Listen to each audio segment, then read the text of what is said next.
Man, the next generation is getting dumber and dumber. Check this out. My name is Dr. Jared Cooney Horvath. I'm a former teacher turned cognitive neuroscientist who focuses on human learning. And I do not receive funding, nor have I ever, from big tech. So a sad fact our generation has to face is this. Our kids are less cognitively capable than we were at their age. Every generation education to better suit the tool. That's not progress, that is surrender. So as we go through our discussion today, there's going to be a lot of talk about smartphones and social media, rightly so. But I'm the voice here to remind you that even in schools, it doesn't matter what the size of the screen is, if it's a phone, if it's a laptop, if it's a desktop, and it doesn't matter who bought it. Is it school sanctioned? Does it have the word education stamped on it? It doesn't matter. All of these things are also going to hurt learning, which in turn are going to hurt our kids' cognitive development, right at the time when we need our kids to be sharper than we are.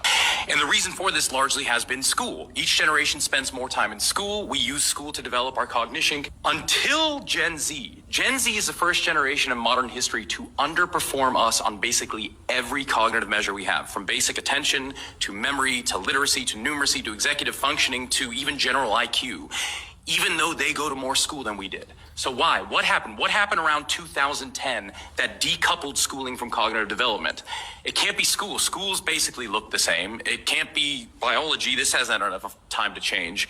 The answer appears to be the tools we are using within schools to drive that learning.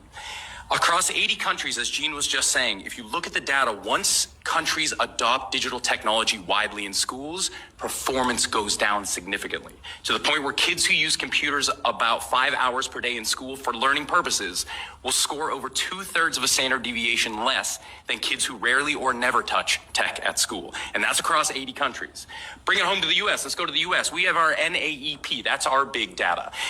Take any state, and here's a fun experiment you can try. Take any state NAEP data, compare that to when that state adopted one-to-one technology widely, and watch what happens. The NAEP data will plateau and then start to drop. Of course, this is all correlative. What we really want is causative. To get causation, what you need is academic research, and you need mechanisms, explanations for why we're seeing what we're seeing. Luckily, we have academic research stretching back to 1962 that shows the exact same story for 60 years. When tech enters education, learning goes down. In fact, because what do kids do on computers? They skim. So rather than determining what do we want our children to do and gearing education towards that, we are redefining education. Hey, Gen Xers, guess what? We're the smartest generation, and this just proves it. Yeah, we didn't have all of this technology and stuff, so yeah, we smart.